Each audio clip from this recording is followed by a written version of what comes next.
Director, let's talk about how COVID is going to affect everything, starting with the filing of the COCs. Usually, this is a circus.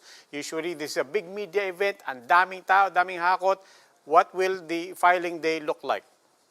It'll be very different. For one thing, it probably won't be in Intramuros, especially for the national candidates. No, the problem kasi with Intramuros is it's so hard to secure. It's apart from the fact that the spaces there are small, it's a little hard to secure. Halimbawa, palagi natin pinag-uusapan, bawal ang crowds, bawal ang crowds. Okay, that's great, no? Mapipigilan yan sa pintuan.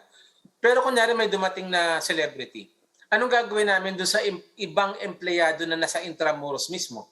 Di ba? Because we've seen that happen before. Pag may dumating na celebrity, ang dumudumog sa kanya yung ibang empleyado na nagtatrabaho din sa palasyo. Right?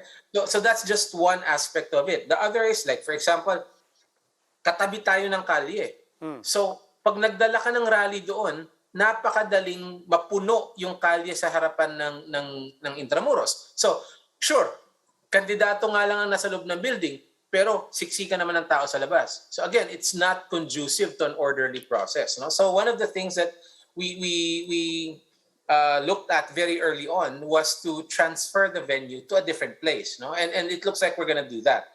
I'm not at liberty to discuss where exactly for security reasons, but it will definitely be a different layout from what we have in Palacio. No? For one thing, the venue that we're looking at really is exclusive to the filing. Yun lang talaga ang nagaganap doon. And medyo may distansya where the crowds would be versus where the filing actually happens. So, But in everything, I'm getting that in everything here, the crowds, regardless of all our concerns, you're still taking as a given. It's still a given that you're still anticipating a crowd. Yes, we are. Because it's sort of difficult to prevent people from congregating, especially since COMELEC doesn't really have a police force such as it is, no? And remember, when it comes to mass gatherings outside of the premises of the COMELEC, ang may responsibility niyan ay LGUs.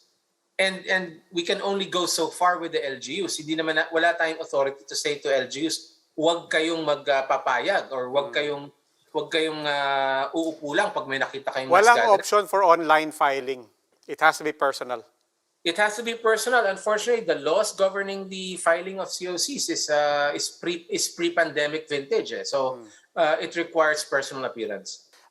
What are the new, if anything, what are the updated rules, whether it's there or now being considered? For example, when it comes to online campaigning, we're anticipating a lot of tricks and dirty tactics when it comes to social media and so on. Ano po ang latest development dyan?